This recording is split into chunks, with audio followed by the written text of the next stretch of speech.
Coucou la famille, bonjour, c'est moi, Nyamba, la Gabonaise. Alors aujourd'hui, je vais encore vous partager une des recettes de ma mère.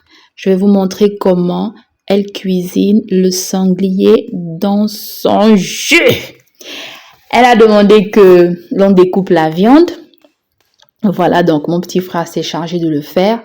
Ici, l'objectif, c'est d'obtenir plusieurs morceaux parce que vous savez qu'une maman africaine, lorsqu'elle cuisine, elle cuisine pour plusieurs personnes.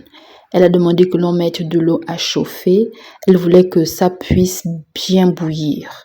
Donc, une fois que l'eau était bien chaude, elle a demandé que l'on reverse toute l'eau sur les morceaux préalablement déposés dans une cuvette. Il faudrait que tous les morceaux soient bien immergés dans de l'eau chaude. Après, elle s'est mise à nettoyer la viande morceau par morceau.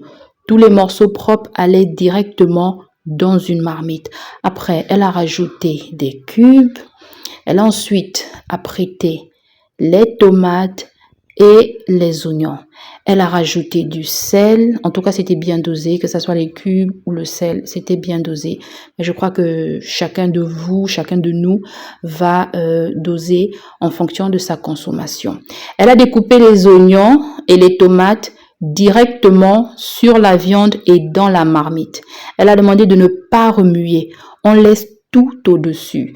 Ça fait en sorte que lorsque ça commence à mijoter, toute la saveur des ingrédients va redescendre vers le bas et ça va bien s'infiltrer dans chaque morceau. Et franchement, cette stratégie, ça marche parce qu'à chaque fois qu'elle le fait, lorsqu'on déguste, on peut bien ressentir les ingrédients qui sont, les morceaux bien assaisonnés. Après, elle m'a demandé de vérifier. Je lui ai dit que ça commençait à mijoter vers le bas. Elle a demandé de refermer. On est encore venu regarder. Et là, effectivement, l'eau était déjà sortie. Elle a dit de ne pas rajouter de l'eau.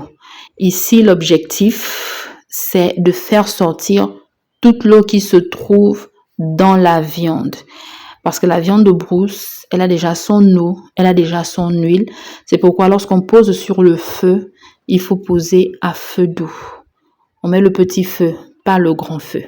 Après, elle a remué, elle a goûté, elle a vérifié si la viande était tendre. C'était bon, c'était cuit.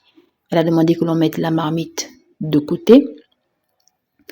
Une fois la marmite de côté, elle, comme d'habitude, elle a divisé la grande marmite. Elle a dit, on mange un peu aujourd'hui, on mange un peu demain.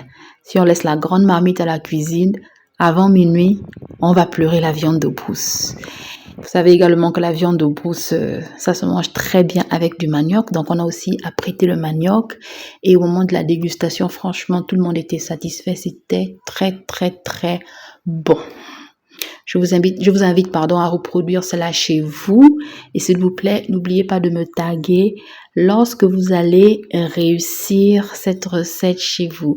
Merci beaucoup. Bye bye.